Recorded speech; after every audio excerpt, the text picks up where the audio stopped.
Most people consider life a battle, but it is not a battle, it is a game. It is a game, however, which cannot be played successfully without the knowledge of spiritual law. And the Old and the New Testaments give the rules of the game with wonderful clearness. Jesus Christ taught that it was a great game of giving and receiving. Whatsoever a man soweth, that shall he also reap.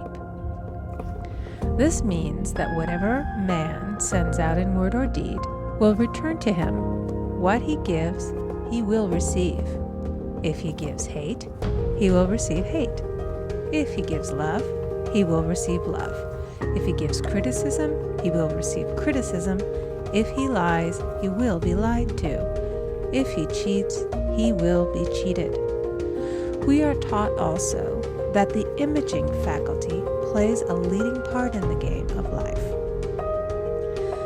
Keep thy heart, or imagination, with all diligence, for out of it are the issues of life. Proverbs 4:23. This means that what man images, sooner or later externalizes in his affairs. I know of a man who feared a certain disease. It was a very rare disease and difficult to get, but he pictured it continually and read about it until it manifested in his body, and he died, the victim of distorted imagination. So we see, to play successfully the game of life, we must train the imaging faculty. A person with an imaging faculty trained to image only good brings into his life every righteous desire of his heart. Health, wealth, love, friends, perfect self-expression, his highest ideals.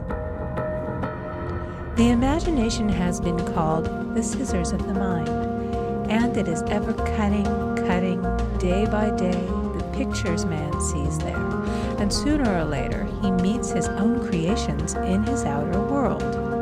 To train the imagination successfully, man must understand the workings of his mind. The Greeks said, "Know thyself." There are three departments of the mind: the subconscious, conscious, and superconscious.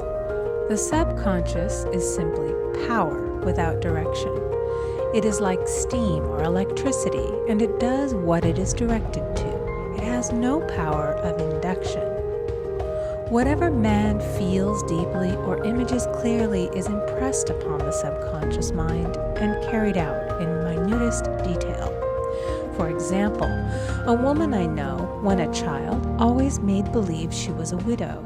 She dressed up in black clothes and wore a long black veil, and people thought she was very clever and amusing. She grew up and married a man with whom she was deeply in love. In a short time he died, and she wore black and a sweeping veil for many years. The picture of herself as a widow was so impressed upon the subconscious mind, and in due time worked itself out